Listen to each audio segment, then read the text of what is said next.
What's up, guys? I shot this interview with Gabriel from Surgical Pickup, and we discussed a lot of very interesting things. For example, my story and just how doing sales helped me get good at this shit. So I wanted to throw it up on this channel. I think there's a lot of really interesting, nuggets of gold. Unfortunately, the video and audio quality is going to suck balls, but hopefully the value makes up for that. Enjoy.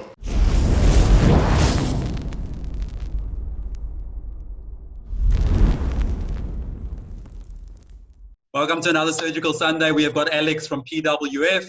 What's up, Alex? Hey, how's it going, man? Thank you for having me.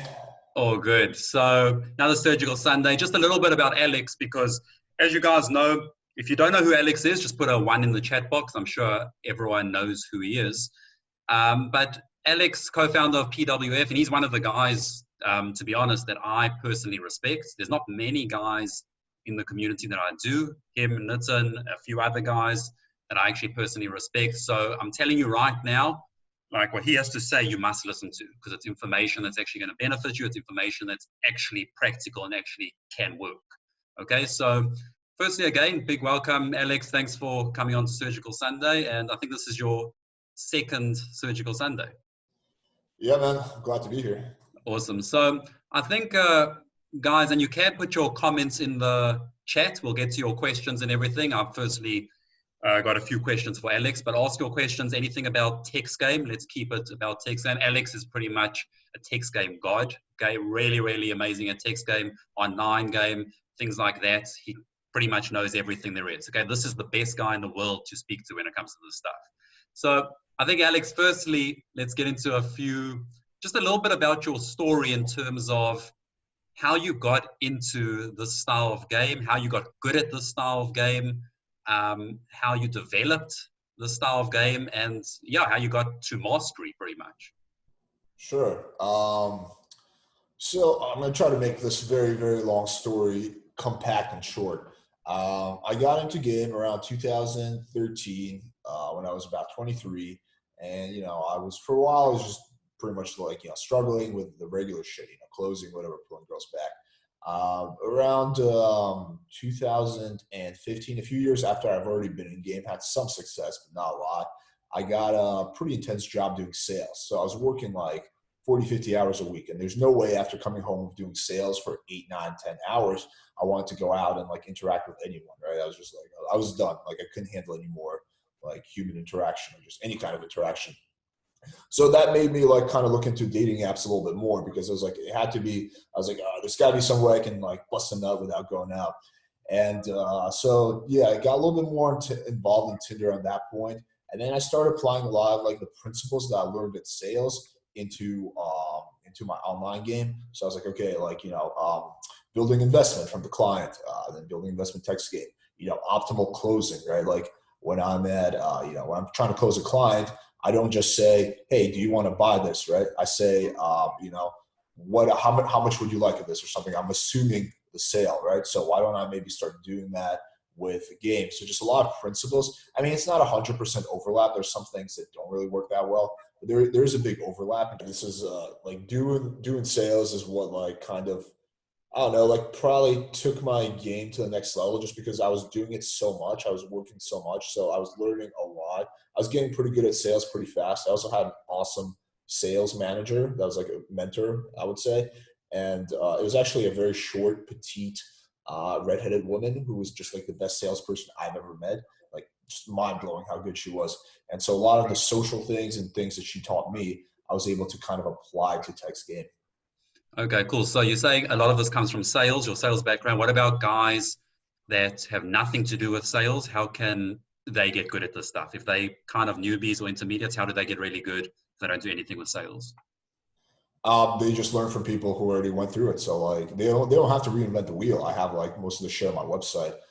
They can just read the guide, right? I just when I was getting into, I mean, there was some stuff. There was like this guy. There was Will Friedman from Revolution Style Design. There were some good sources online. I'm not going to say I can completely invented like all of this shit. Now there's like this guy doing this well, this guy doing that well. But this was like Tinder was somewhat new on the scene. There wasn't as much info out there. So a lot of it was incorrect or superfluous. So I did have to learn some stuff on my own, Awesome. And would you say that your personality helped you get good? Because you seem like a very analytical, logical dude. Do you think your personality just helped you go about executing and practicing this stuff? Yes and no. I have some strengths for sure. Like I'm pretty smart, pretty analytical. Also, I'm kind of stubborn, so that worked against me, for example, because for a while I thought that there was like things that I had heard that you weren't supposed to do, and I just wouldn't try them. So it wasn't until I started becoming a little bit more open-minded. And again, I think that came from doing. Okay, cool. Okay, interesting. So let's get into a few questions. So basically, if I had to ask you kind of, I mean, you've probably seen so many guys. You've seen guys that suck at text game. You've seen guys that are really good. You've probably seen it all. But what would you say the three biggest mistakes you've seen? If we can pinpoint it to three biggest mistakes um, that guys in this chat, guys listening, guys watching this later, what are they doing and what can they avoid? Sure. Actually, funny enough, I just released a video on this today where Awesome. I took one of my Tinder dates, well, somewhat of a booty call, and did a video with her and had her explain from her perspective. But I would condense it. It was 5. I'll condense it into 3. So the first one, what is overgaminess? So this is probably, I think, the biggest and the most common one. Anyway, I have a whole theory on why it started, but I'm not even. There's no point getting into it unless people are super curious. It's just when guys are just like, think about it this way. There's boring on one end of the spectrum, right? You don't want to be boring. Everyone knows that. But try to imagine the complete polar opposite of boring. It's like overly fancy, like overly gaming, like trying too hard to be exciting, too hard to be interesting, like overly witty. Like it's just like the style that I see so common in the community. And unfortunately, if you're overly gamey, it's even worse than being boring because the girl just thinks you're a weirdo. So, I always say that you want to be somewhere in the middle, like, right? You don't want to be on one end or the other end of the spectrum. You don't want to be the super boring guy, but you certainly don't want to be the overly gaming guy. The second one I would say is neediness. That's a big one. Neediness and pushiness, they kind of go hand in hand. So that's just when a guy, like, he can't be patient. Like, he messages the girl and she would have responded, but like 30 minutes later, he's like on the forums asking what should he double text. And before I even have a chance to tell him to wait, he already double texted or something. So it's like, it's just like that neediness and just like pushing like too hard. Like the girl will be like, oh, sorry, I have plans Wednesday. So the smart plan is to be like, oh, cool. What about the weekend, right? But then they'll just keep pushing for Wednesday, keep pushing until the girl gets turned off. So that would be a really big Yeah, one, it's I would say. interesting. Before you get into the third one, like the first two that you mentioned, like you've got the boringness, and then you've got what I call the dancing monkey. And it's interesting, it's coming from a place of almost the girl is so important to these guys that they feel they have to put on a show to impress her. It's like, please like me, I need to juggle, I need to entertain you. And it's almost this idea of, if I'm myself, or if I'm more genuine, or if I'm just try to have a normal conversation with you, I'm going to be exposed because I've got nothing to me. There's no substance to me. So it's almost on one side of the coin, it's, okay, I need to impress this girl. And another side of the coin, it's, I don't have any substance to me. I don't even know who I am as a person. So there's nothing that she's going to like in the first place. So it's almost like a balance where guys need to develop themselves as a person as well, and also realize, okay, the girl doesn't have all the value. She's a hot girl. You don't even know her yet. Yeah, I 100% agree. These first two are coming plays from scarcity. So if I always say, if you get a guy like late, like 5 times in a week, then his text game is just going to improve by itself. Like, I don't have to teach him shit. Like, he'll just be better. Like, it's just, he's no longer scarce. Or his cold approach, whatever, anything will be better. His Definitely. fucking demeanor, his swagger will be better. Like, everything. So a lot of it is just scarcity. The third one I would say is poor suboptimal closing. So this one doesn't necessarily involve scarcity. It's just this one is just lack of technical knowledge, basically. Like if you're at a bar with a girl, you wouldn't be like, so let's go back to my place and fornicate. Let me penetrate you without a condom in my place, or with a condom, whatever it is that you're into. Like, so you wouldn't, But I see this all the time on Tinder. Like guys will be like, hey, whatever, Tuesday at 8 p.m., let's get together at this bar. And then the girl will not respond. That was just suboptimal closing. Like first, he didn't even get her to agree to the general idea of meeting up. So in short, you would say, oh, we should get together sometime soon. The girl would agree. Then you would ask her if she likes wine. She would agree. Then, you try to figure out her schedule. When you figure out, then you suggest stay in time. So again, just suboptimal closing, I would say, is the third biggest issue I see. Yeah, it's interesting because it's almost like all three of the things you mentioned just come from scarcity, because guys will maybe push for the clothes straight away because they in scarcity, or they have neediness because it's scarcity, or they a dancing monkey because they're in scarcity. So it's funny because it's like the answer to solving scarcity, one way is just, okay, just fucking get results, just get a few results, then you're not in scarcity. But another way, and I want your thoughts on this, is just mindset. Like, yes, maybe some guys are thinking, I don't have the results currently, but how can I think like a guy that's not in scarcity? And I think there's a lot of power in that, even though that guy doesn't have the results right now. He can't really internalize everything, but there's still a way to think like, okay, I'm not in abundance right now. I don't have any girls, but I can still start to think like a guy that has abundance mindsets. I think that just really depends on the person. Like for me personally, like I have a really hard time without the external results to like in my mind justifying it. But it's gone like, I guess the one thing I will say is because I've had a lot of success in the past, if I have a period, like for example, I broke up with my girlfriend, or, I was sick for a while where, I'm sucking, I can always fall back to the time where I had success. But I still need that like real anchor for my mind to fall back into. But I just think that depends on the person. I do know some people who can do that. Like they can, kind of just like assume the internals of a person who's having external success. I've personally never been one of them, but yeah, I can definitely, I think that part just really depends on the person. Definitely. Yeah, it's interesting. And for you, like, how would you say in terms of, okay, so your game journey went from cold approaching to online game to now balance of both, where you really zoned in on online stuff. How did it all happen? Did you have mentors? Did you go out with different guys? Did you just experiment different things? What actually happened? Yeah, I wouldn't say I've 100% I've zoned in on online. Like actually personally, like I just mostly write and teach online because that's what I feel like I'm better at. But like, I'll go out quite often, like chat up girls and shit. Like the girl that I'm seeing right now, I'm at a bar. So I would say like personally, I do both, and I also do a lot of other shit. But I only like I've always been of the school of thought that you should really only ever try to teach something that you feel truly proficient in. So that's why I've been doing mainly teaching online, writing about it. That's where I feel like I have the most value to give back. How did it happen? It was. I mean, there were some sources like along the way that inspired me. Like the one big one I always give a shout out to is Revolutionary Lifestyle Design. That guy. Then also swooptheworld.com. I'll give them a shout out. These are not companies I have anything to do with. They're just people who I've honestly learned from. A lot of it was discovery. Also, like collaborating with people in the community. Like I've learned a good amount from just like some of my students who are more successful.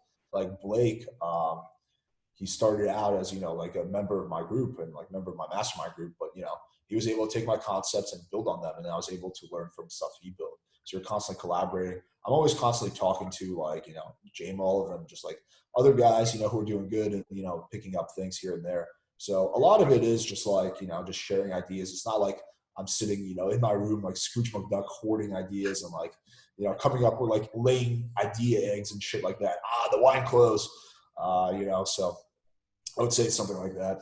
Yeah, it's awesome. It's like, well, for everyone listening, like there was big value chunks there, because it's almost like a lot of guys that claim, oh, I know everything already, I don't need to learn anymore. It's like you almost don't want to learn from that type of teacher. For any guy that's learning from a teacher that thinks, okay, I just know everything, I would just recommend not learning. The way I see it, which is I like what you just said, there's you almost see yourself as you're still on this journey, you're still learning, you're still growing, just like everyone else.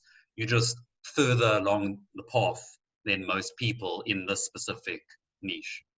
Yeah, 100% agree. There's no way anyone who says they know everything probably doesn't know that much. Yeah. There's no way, because it's constantly evolving. New apps are coming out. The society's changing so fast. With like social media and shit. Like, there's no way you could ever know anything, not even close to it. There's always something that someone is doing that you can learn from.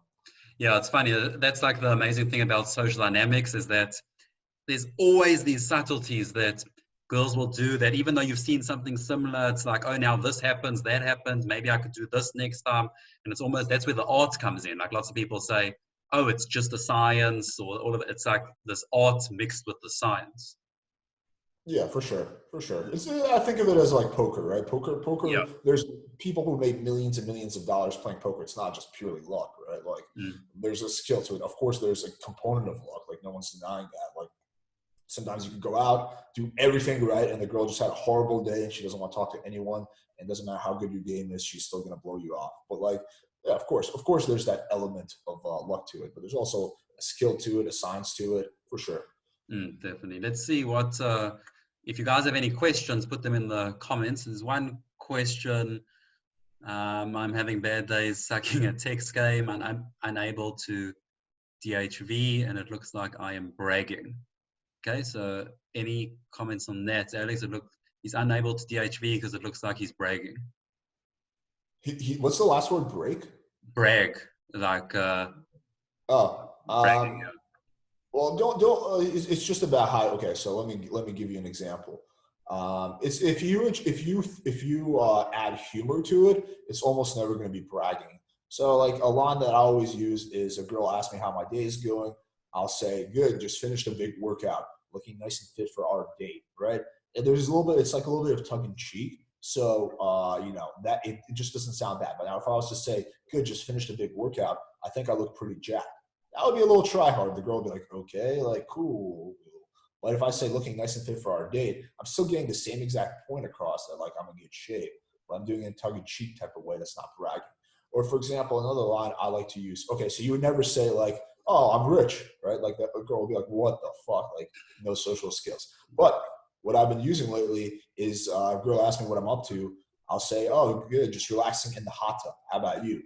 So she asked me what was up. So I'm not bragging. I'm not saying, oh yeah, I got a hot tub, right? But I am telling her that I'm relaxing in the hot tub, which in her mind she's like, oh, he's got a hot tub. Okay, so he must be like fairly well off. He must be, blah blah blah. Not that I am, but I'm just saying like that's the association that people have. There's so many examples like that. It's just like how you slip it in, and like if you're obvious about it, subtle about it. Yeah, I mean, if you want more examples, like you can always go and like post like on the forums of Playing Fire and just write like 5 lines, and I can tell you if they're in a bragging way or they're more subtle. Awesome. Yeah, I mean, even my take on it is whatever you put emphasis on, you're associating a lot of value. So if I would tell the girl, by the way, I have a Ferrari, I'm putting a lot of emphasis on it, so it associates a lot of value. But if I had to say it in a more subtle way where the emphasis is on, I had a crazy night or something like that, and I just mentioned, let's just say, for example, the Ferrari, the emphasis is on something else. So whatever you put emphasis on in general, you're associating more value. But in general, I think the important mindset here is to know that bragging in itself is bad, because if guys don't even know that, it's that's where it starts. Like bragging is a very low value behavior. Why? Because guys that are high value don't need to impress the girl with certain parts of their personality. They don't need her approval. So that's the first step to understand that it's actually bad. Sure. Let's see what other questions. So I was banging this 10 in the Ferrari the other night, and yeah. her 3 kids broke the glass, and yeah, let's see. Okay, we're getting a lot of questions here. Any insights on having a good Instagram profile? Many girls talking to me on Tinder, when I move to chat to Instagram, they stop responding. Yeah. So, well, first of all, let me preface this by saying that it is contrary to popular belief or some belief, it is not necessary to have an Instagram or Snapchat to bang girls. And a good example of this is J Mulf. He does not have an Instagram or Snapchat. Well, he had an Instagram, but it was not one that he gave to girls. It was just him bragging about the girls that he banged, which would probably work against him. But that being said, I do find that having a good Instagram is advantageous in a lot of ways. Like I personally do put in some work in my Instagram. So the keys to having good Instagram really is the same as a good Tinder pictures. It's really similar. The only difference is on Instagram, you have captions. So with those, you just be witty. Like you can always take a look at my Instagram. It's at Sir Alex Z, and take a look at my captions. I'm not even that fucking great at it. Like if you want like a better example, take a look at King Vitali, that YouTuber. Like that's a dope Instagram. Well, he has a few pictures of him looking homeless, but other than that, it's pretty good. So just like high value, he's traveling, he's got a good body, hanging out with hot girls, just doing cool shit. I mean, Dan Bilzerian is obviously the ultimate example, but it's going to be pretty hard for most guys to pull that off. But it's a lot of the same principles, as they're going to Tinder. Like you look good, the picture looks natural, doing something high value or high value, activity. The picture is somewhat decent quality. It's not like a cell phone pixelated flip phone type of pic. So yeah, I mean, let me know if you want me to expand on that a little more, but that would be my 2 cents on that. Okay, well, what's your thoughts on in terms of closing the girl from Tinder to the day 2, or from Tinder to WhatsApp, from Tinder to Instagram? Is there any different thoughts? I always close to WhatsApp or texting. Like I never ask girls for their Instagram. Even, like when I'm out, I always see this cold approach. Guys will be like, oh, I got her Instagram. I'm like, why? Like with cold approach, I'll be like, yeah, give me your number. I might get her Instagram in addition to that. Like if I feel, the only times I will do that is if I feel the conversation was really fast, maybe she was a little drunk, and I feel like she won't really remember me that well. There's a chance of that. Then I'll do Instagram and number, right? Just so I want her to be able to take a look at me the next day if she's not sure, right? But aside from that, if it's a sober dating approach, I don't see any point in Instagram. I mean, sure, it can add, and I have a pretty good Instagram, but I'd rather get her number, have a more direct way of communicating. Same for Tinder. I'll always move from the app to text. Yeah, definitely. Yeah, the way I see it is I'll always go for the number, because the number is the best way to set up the logistics. But I'll try to do Instagram as well, because Instagram isn't going to be for logistics. It's going to be to flash some value if she's potentially looking at my stories and stuff. So it's the number is for setting up the logistics, chatting to her. The Instagram potentially, if I'm very active on it, it's to show a little bit of value. Yeah, for sure. Also, Instagram, you can get an idea, if it's cold approach and it was say it was a little chilly, she was wearing a sweater. So Yeah. you think she's between 7 and an 8.5. With Instagram, you can really lock it down. Oh my gosh, she's got big tits. All right. Well, let's talk about that. So Tinder catfishes pretty much. How do you know if the girl is as hot as you think? Is there any tips or secrets to knowing, is she actually beautiful? Is she not? What are some things? Yeah. It's funny. A lot of it just comes down to a spidey sense. After doing this for a while, I can tell now. More or less. I'm not saying I'm wrong once in a while, but I can more or less tell just based on the angles and shit. One, just look for look for, if a girl doesn't have any body pics, that's usually a bad sign.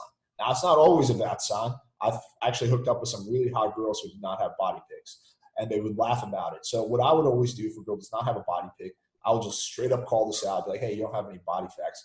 You're not a secret fatty, are you? And the hot girls will find this really funny because they're not fat. They'll be like, haha, no, of course not. And the super fatties would get offended. So that's what I've always done, and it's worked somewhat well for me.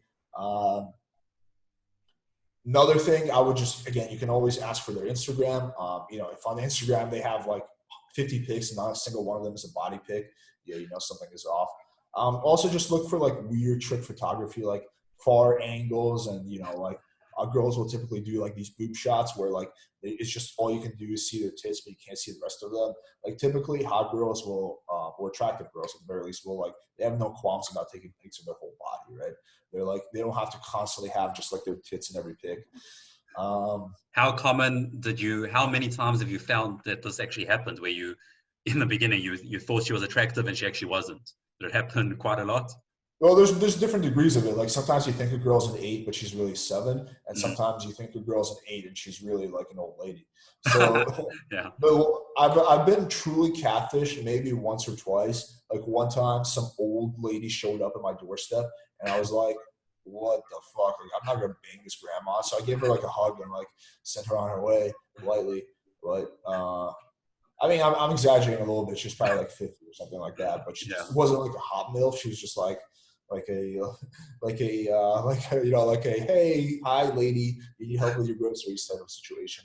What do you think the psychology behind it is in terms of why women would actually do it? Because they know that when they meet the guy knows, okay, I'm not what I look like in my pictures. So why are they even doing this? It's delusion. They're hoping that the guy will still like them anyway. And to be honest, I bet it works sometimes. I bet some dudes are just like so horny and desperate that they will bang the girl anyway.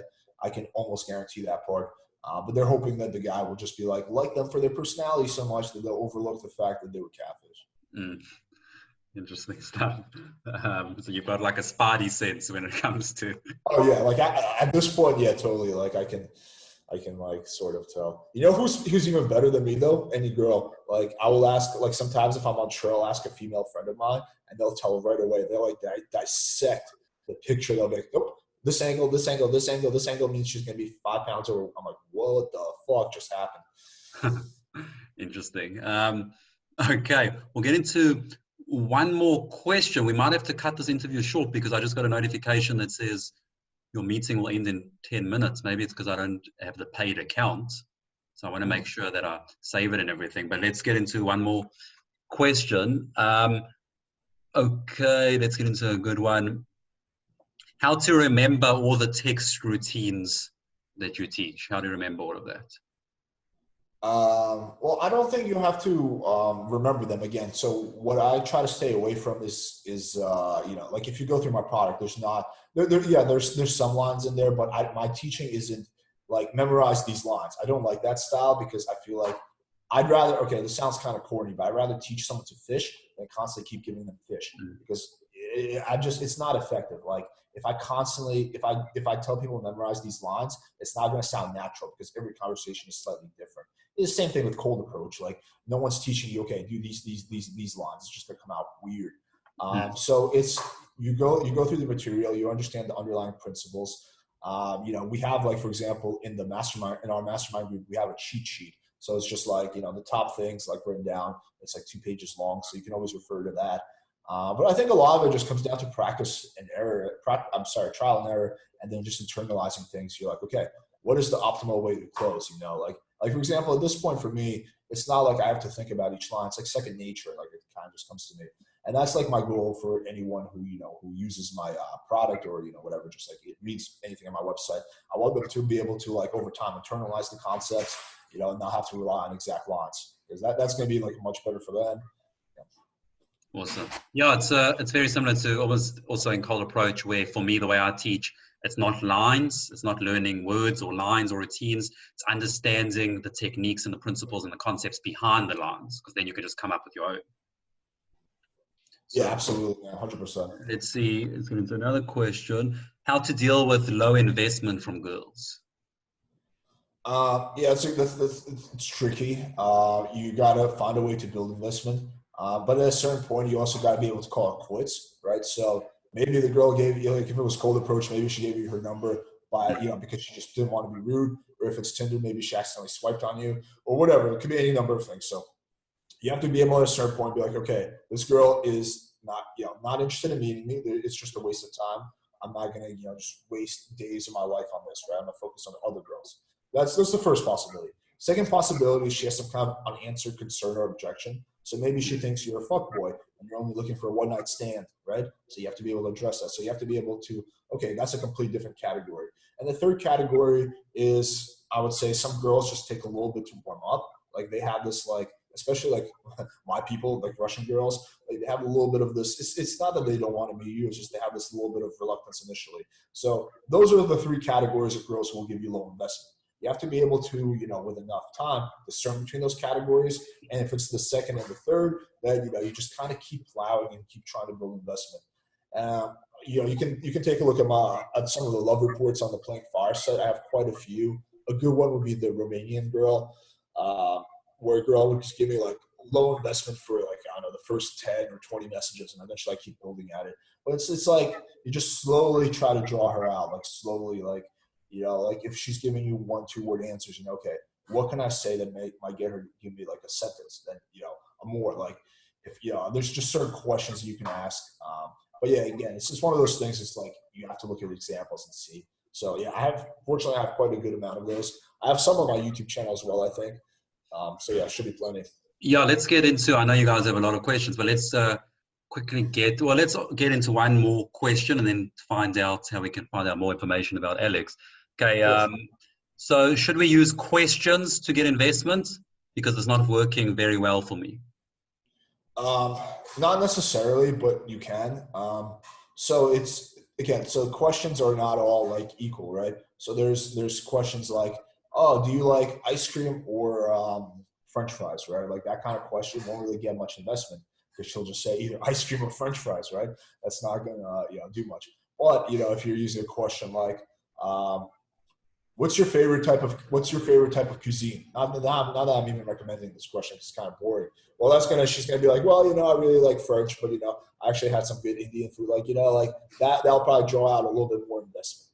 But I think another big thing is to keep the conversation exciting and relevant. So if you're talking about work, that's not that exciting. It's easy for her to tune out, give you low investment answers. If you're talking about her sexual kinks, that's going to draw a lot more investment. She's going to be a lot more engaged in the conversation. Try to think about it this way. Like, if like you have that one boring relative who calls you and then, they're just asking you such boring questions. It's not that you don't want to talk to that person, but you're just like, so how's school? You're like, good. Oh, how's Nancy? Oh, Nancy's good. It's like you're giving, because it's not an exciting topic. But, imagine that person would start talking about like, fucking 50 Shades of Grey type of shit, or, something cool they discovered, where you can like live 50 years longer or whatever, just anything that's exciting and relevant to you, you'd be like really engaged in the conversation. So I would say that's the second part of it. It's just like being very engaged, like making the topic something engaging. Or again, it doesn't have to be something sexual, just talking something about her. Like, oh, you look like, whatever. I can tell this about you. Like that's really interesting to her. She's like, what does my picture show? That's kind of the it's interesting. It's also in cold approach. It's like the way I see it is the same thing, that the questions themselves, instead of asking boring questions, how often do you come here? Do you like the weather? There's better questions. There's actually better content. Where would you travel to if you could travel anywhere? And as you said, you can keep going up and up and to get into sexual type of questions.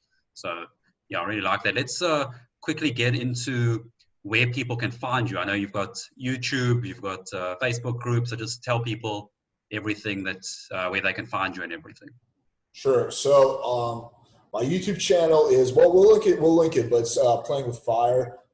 Actually, speaking of text game mistakes, we just released a video today about text game mistakes from a girl's perspective. So definitely recommend you guys check that out.